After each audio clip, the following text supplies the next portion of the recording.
जिले में टिके हुए हैं। आप लोग ऐसा क्वेश्चन क्यों पूछते हैं? चुनाव तो जीत हार तो लगी रहती है, लेकिन अगर एक राजनीतिक जीवन में तो जीत हार तो सब इंसान के लिए होता है, लेकिन समाज की जो सेवा की दृष्टि होती है, निश्चित तौर पे अगर वो लीडर है, उसके अंदर कुछ सामाजिक कार्य करने का ललक है, तो ज़रूर वो जनता के बीच में रहेंगे। मैंने तो शुभकामनाएं भी दी है कि भाई ठीक है, चार भाई लड़ते हैं, कोई जीता तो मेरी शुभकामनाएं एक अच्छा डेवलपमेंट हो, लेकिन मेरा भी अपना कर्तव्य बनता है कि मैं विपक्ष में रह के अपने गरीब मजलूमों के लिए मैं अच्छा काम करूं, क्षेत्र के विकास के लिए मैं काम करूं। देखिए, समस्या अभी महंगाई निरंतर बनी हुई है और बच्चों में रोजी रोजगार को लेके है। कहीं ना कहीं जब इलेक्शन का दौर होता है तो सारी पार्टी अपनी अपनी बात रखती है। भारतीय जनता पार्टी को 2.0 का पूरी चांस मिली है, दो सेकेंड फेज़ 5 साल, तो निश्चित तौर पे जनता को बहुत उम्मीद है कि बच्चों को रोजी रोजगार, नौकरी को लेके, महंगाई कम हो, सरल व्यवस्था की। 5 दिन की राशन से कोई काम होने वाला नहीं है। एक राशन को देके सारी चीज़ को बंद करने के बराबर है। राशन से लोग खुश हो जाते हैं, हम ये नहीं कह रहे, राशन एक ज़रूरत है, मगर वो सब कुछ नहीं है। कहीं ना कहीं उसके अलावा भी काम है बहुत सारा कुछ। तो गांव का विकास है, एजुकेशन की अच्छी क्वालिटी हो, क्योंकि एजुकेशन से बड़ा दौलत कुछ नहीं हो सकता। आज बच्चा हमारा पढ़ता है, स्कूल में टीचर्स की क्वालिटी को पहले चेक किया जाए कि बच्चे को जो एजुकेशन मिल रहा है वो पर्याप्त मात्रा में मिल रहा है कि नहीं मिल रहा, बच्चा हेल्दी मोड में आ रहा है कि नहीं आया। आपका पूरा जो है एनर्जी, अगर बच्चे को बेहतर नहीं पढ़ाए तो पूरी एनर्जी आपकी कहीं ना कहीं वेस्टेज जाएगी। अब बड़ा हो के बच्चा जो है कहीं ना कहीं जब वो कंपटीशन में बीट नहीं करता है, रोजी रोजगार में नहीं आता, तो घर के गार्जियन लोग कहीं ना कहीं मायूस होते हैं। तो इसको लेके एजुकेशन की सबसे बड़ी समस्या, दूसरा रोजी रोजगार को लेके समस्या, क्षेत्र में जो आवश्यकता अनुसार रोडें बनना है, इंडस्ट्रियल एरिया को डेवलप होना है, और कहीं ना कहीं व्यापारियों के लिए बहुत सारी समस्याएं हैं। ये सब 1 बाय 1 इसको निदान करना अब तो सरकार है, माननीय विधायक जी, उन्हें करना चाहिए। हमारी शुभकामना है और हम विपक्ष के रूप में एक सुझाव, जनता की आवाज़ देने का काम करेंगे, और कहीं ना कहीं से मैं जनता के बीच में निरंतर रहूँगा। मुझसे जो हो सकेगा मैं दिन रात में जनता के, मैं सुबह से बैठा हूँ, देखिए मैं अभी नहाया नहीं, धोया नहीं हूँ, लेकिन फिर भी लोगों से मिल रहा हूँ, जुल रहा हूँ, जितना हो सकता है मैं अपने से करता रहता हूँ। क्यों कर रहे हैं? चुनाव तो बहुत लंबा है विधानसभा का। देखिए, कोई ज़रूरी नहीं कि हम चुनाव लड़ें तभी जो है, मैंने कहा ना, एक सामाजिक दृष्टि अगर उसके अंदर है काम करने का तो करेगा। कल किसी ने नहीं देखा है, आने वाला दिन जो है लोकसभा का है, फिर 2000 विधानसभा का, तो बहुत लंबा अंतराल है। किसको किस पार्टी से टिकट मिलेगा, कौन सा लीडर कहाँ रह जाएगा, ये कौन जानता है। लेकिन अगर वो काम करने का है तो वो एक अच्छा लीडर कहलाता है। ऐसे तो बहुत MP और MLA हैं, लेकिन कहीं ना कहीं अच्छा काम करने वालों की प्रदेश में और देश में ज़रूरत है। MLC का चुनाव चल रहा है, यहाँ से दोनों मौसेरे भाई हैं और BSP से कोई लड़ नहीं रहा है, तो इसलिए हमारी सुप्रीमो का कोई निर्देश नहीं थे। हम लोग साइलेंट हैं, न किसी के पक्ष में न विपक्ष में हैं। दोनों चोर चोर मौसेरे भाई आए हैं, जहाँ वहाँ पे पंचायत प्रतिनिधि देखे कि कौन किसका मान सम्मान कहाँ पे मिलेगा, तो वो स्वतंत्र हैं। आफ्ताब जी, इस चुनाव में आपने सीख क्या लिया है? सीखने को ये था कि देखिए, यहाँ पे BSP कैडर का वोट हमें अच्छा मिला। हमारा जो अखिलेश समाज के लोग थोड़ी सी ये लगा कि साइकिल की गवर्नमेंट बन रही है, लेकिन उनको हम पहले से यही आग्रह, अनुरोध, गुजारिश करते थे कि मसूर चौधरी साहब 3 बार बहुत कम अंतराल से हारे, बसपा से ही अखिलेश समाज की नुमाइंदगी मिल सकती है। तो लोग साइकिल का 402 सीटों पर जीत जाती समाजवादी पार्टी। एक तो अपना विधायक यहाँ रख लेते, लेकिन वो लोग 50,000 से ऊपर वोट दे दिए आदरणीय समाजवादी पार्टी के माननीय प्रत्याशी को, उसके बावजूद भी उन्हें जीत पाए। अरे उसका हमको 30% भी दे देते थे तो हमें सीट जीत के दे देते उनको सेवा समाज में। तो कहीं ना कहीं से चूक हुआ। अब लोग पछता रहे हैं, बहुत सारी बातें कहते हैं। तो मैंने कहा भाई, मैं तो 1 रुपया कमीशन लेने वाला आदमी नहीं, कोई ठेकेदारी हमारे घर से नहीं करेगा। मैं पहले भी खुश था, आज भी खुश हूँ।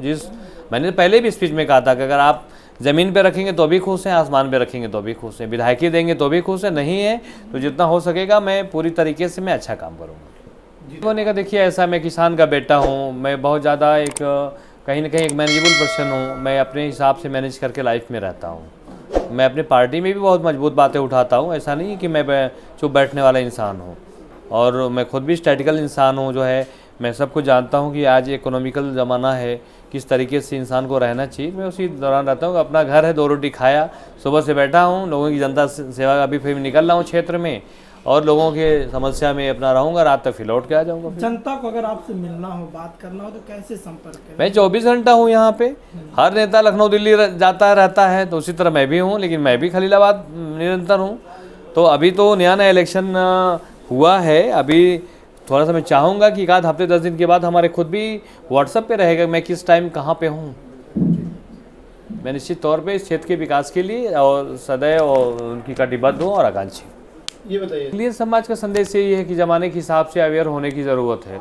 आपको देखने को मिल रहा होगा कि भारतीय जनता पार्टी की जो है आज जो सिर्फ लुभावनी योजना देकर और तमाम चीज़ें अक़लियत समाज को विखंडित करने का कि एक मैसेज दे दिया कि साइकिल की सरकार बन रही है।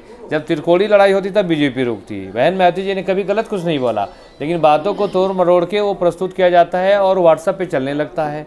तो कहीं ना कहीं पार्टी की तरफ से भी इसकी कोई पुरजोर व्यवस्था नहीं है और अक़लियत समाज को भड़काने में पूरी सक्सेस हो जाती है भारतीय जनता पार्टी। इसका लाभ सीधे बीजेपी को मिल रहा है। खलीलाबाद में तो बहुजन ही हरा पाती भारतीय जनता पार्टी को। ये 3 बार मसूद चौधरी साहब लड़े, चौथी बार मैं भी लड़ा, चारों बार का फिगर एक आया। अब जय चौबे जी से मजबूत कैंडिडेट नहीं हो सकता समाजवादी पार्टी के पास। जब वो नहीं निकाल पाए तो दूसरा तो आएगा, वो आधा भी नहीं निकाल पाएगा उससे। 60,000 पाए, पिछली बार 28,000 पाए थे पिछले कैंडिडेट। लेकिन बसपा तो हमेशा इसी कलमसम रहती है, 56-57।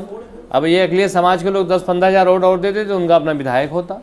और मेरे जैसा इंसान जो 1 रुपया लेने वाला नहीं, जो ठेकेदारी नहीं करने वाला, इस क्षेत्र के लिए जान फूंकने वाला, और फिर भी मैं निरंतर लगूंगा, जान फूंकूंगा और हर स्तर पे मैं हर वर्ग के लिए मैं अच्छा काम करूँगा जितना हो सकेगा। कोई ज़रूरी नहीं है जो सरकारी उपक्रम है वो माननीय विधायक जी देखेंगे, जो लोकल जो है सेवा सत्कार करना वो आफ्ताब आलम 24 घंटा हाजिर है।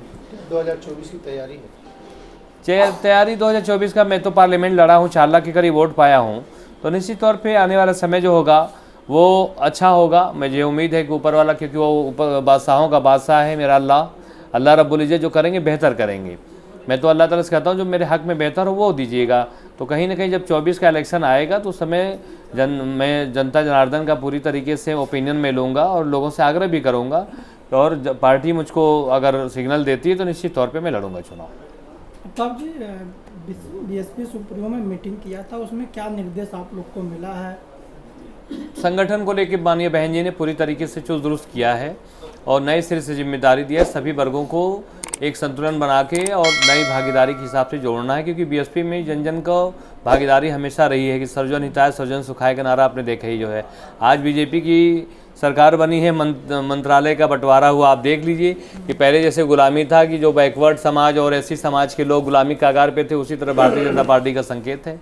तो बीजेपी जब भी हरा पाएगी तो बीएसपी ही हरा पाएगी। हाँ, वक्त लगेगा इन झूठों को जवाब देने में। आजकल टेक्निकल ज़माना है, पहले कुदाल से लोग मिट्टी निकालते थे, अब जेसीबी से निकल रहा है। तो भारतीय जनता पार्टी जेसीबी से निकाल रही है वोट, तो उसको जो है जेसीबी से बढ़ के मुकाबला जो है पोकलाइन मशीन लगानी पड़ेगी, तब निकलेगा कहीं ना कहीं ये व्यवस्था बनेगी, तभी होगा। फिर दिन पे दिन अपराध भी बढ़ रहा है। अभी कुशीनगर में एक हत्या हो गई मुस्लिम युवक की, मिठाई बांट रहा था बीजेपी के ही पक्ष में।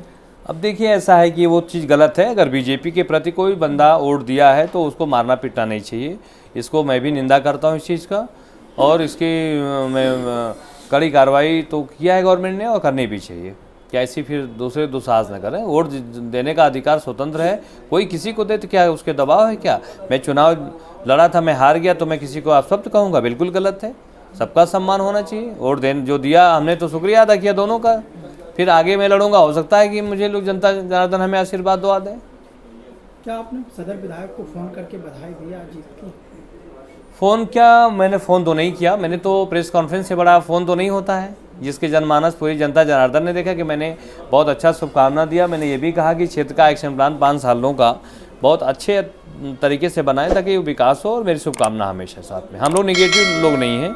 इलेक्शन में तो इंसान मंचों से बोलता है, लेकिन जीतने के बाद कोई भी जीते तो एक सहयोग डेवलपमेंट पे एक रहना चाहिए। गलत चीज़ों का विरोध आज भी है, कल भी रहेगा, डंके की चोर पे रहेगा। मुझसे तो बड़े बड़े लोग चुनाव लड़े, तो निश्चित तौर पे खलीलाबाद में मैं एक विपक्ष का आवाज़ हूँ, रहूँगा हमेशा।